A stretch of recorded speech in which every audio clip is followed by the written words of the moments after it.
Dendam terakhir penghuni rumah tua. Di tengah hutan lebat, berdiri sebuah rumah tua yang hampir tertelan oleh waktu.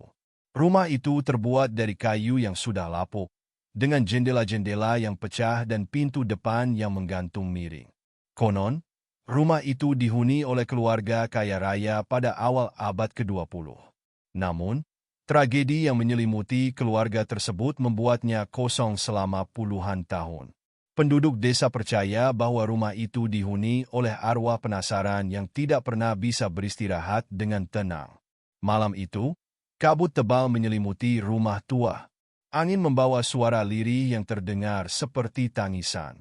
Di desa, seorang pemuda bernama Raka memutuskan untuk membuktikan bahwa cerita-cerita menyeramkan itu hanyalah mitos.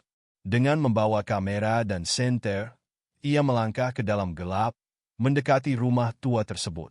Namun, di setiap langkahnya, ia merasa ada sesuatu yang mengawasi dari kejauhan.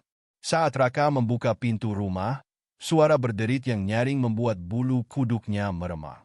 Ruangan dalam rumah itu penuh dengan debu dan sarang laba-laba. Lukisan keluarga yang tergantung di dinding tampak memudar, tetapi mata mereka seolah mengikuti setiap gerakan Raka.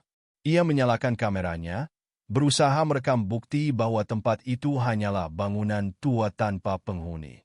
Namun, tidak lama setelah ia mulai merekam, kamera Raka tiba-tiba mati. Senter yang ia bawa berkedip-kedip, lalu padam.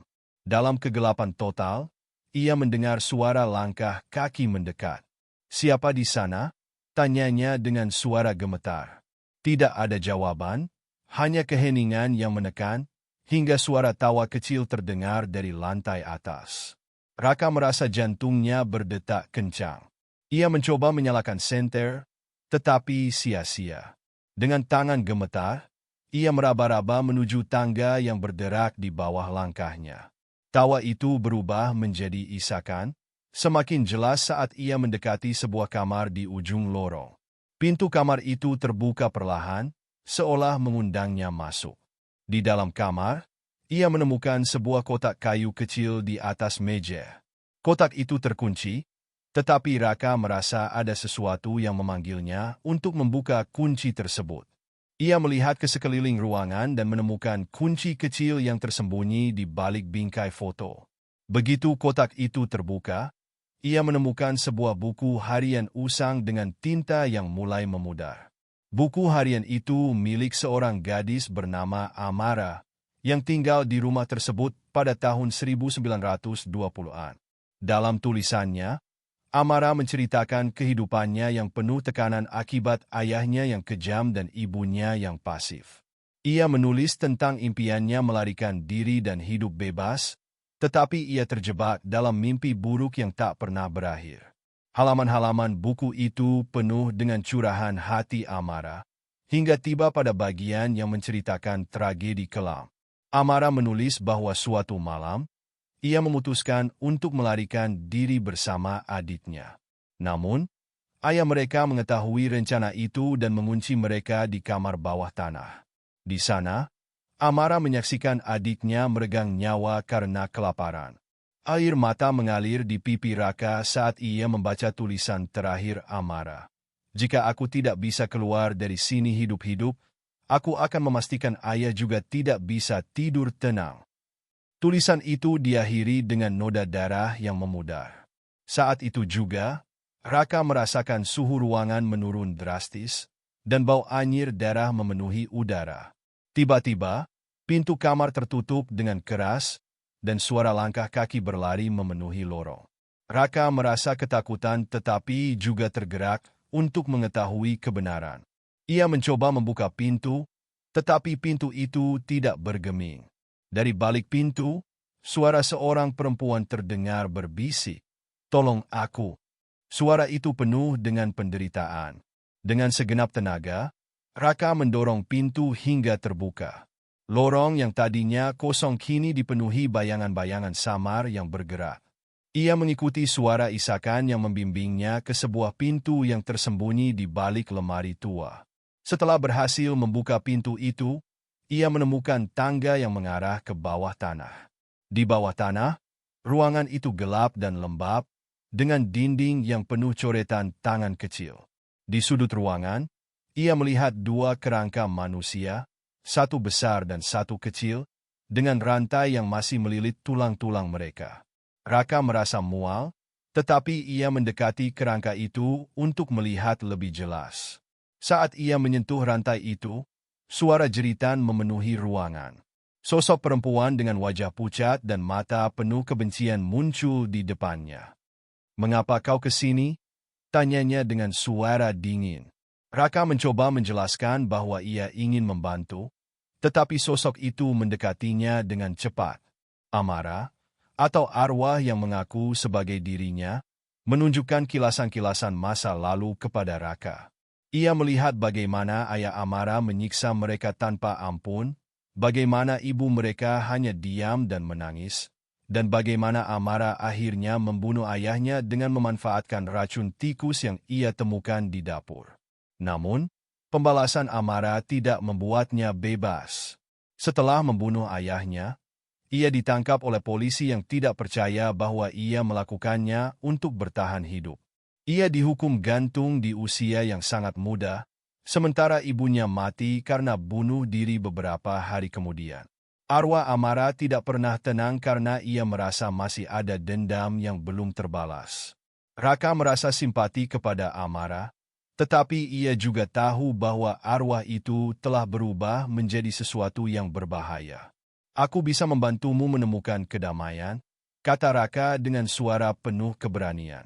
Amara menatapnya dengan mata yang dipenuhi air mata, tetapi juga amarah. "Kedamaian? Setelah semua ini?" jawabnya. Amara meminta Raka untuk membawa kerangkanya dan adiknya keluar dari rumah itu dan mengubur mereka di tempat yang layak. "Namun, ada syaratnya. Aku ingin kau membawa orang-orang yang pernah menertawakan penderitaanku. Aku ingin mereka tahu rasa sakit ini," kata Amara dengan suara yang menggelegar. Raka bingung, tetapi ia tidak punya pilihan. Ia setuju untuk membawa kerangka itu keluar. Namun, saat ia mencoba membawa kerangka adik Amara, rantai-rantai di tubuhnya tiba-tiba membelit Raka. Suara tawa jahat bergema di seluruh ruangan, dan Raka menyadari bahwa ia sedang diuji. Dengan segala kekuatannya, Raka melawan rantai-rantai itu. Ia mengingat doa yang diajarkan oleh neneknya, dan ia mulai melafalkannya. Perlahan, rantai-rantai itu melemah dan akhirnya terlepas. Arwah Amara kembali muncul, kali ini dengan ekspresi yang lebih tenang. "Terima kasih," bisiknya sebelum menghilang. Raka keluar dari rumah tua itu dengan membawa kerangka Amara dan adiknya. Ia menggali kuburan di dekat pohon besar di tepi desa. Penduduk desa yang melihatnya mulai bertanya-tanya, tetapi tidak ada yang berani menghentikannya. Raka mengubur mereka dengan penuh penghormatan, menyalakan lilin, dan berdoa untuk arwah mereka. Setelah penguburan itu, rumah tua tersebut mulai runtuh sedikit demi sedikit, seolah-olah bebannya telah dilepaskan. Penduduk desa tidak lagi mendengar suara-suara aneh dari arah rumah itu. Namun, Raka merasa bahwa cerita ini belum sepenuhnya berakhir. Beberapa hari kemudian, Raka menerima surat tanpa nama yang ditinggalkan di depan rumahnya.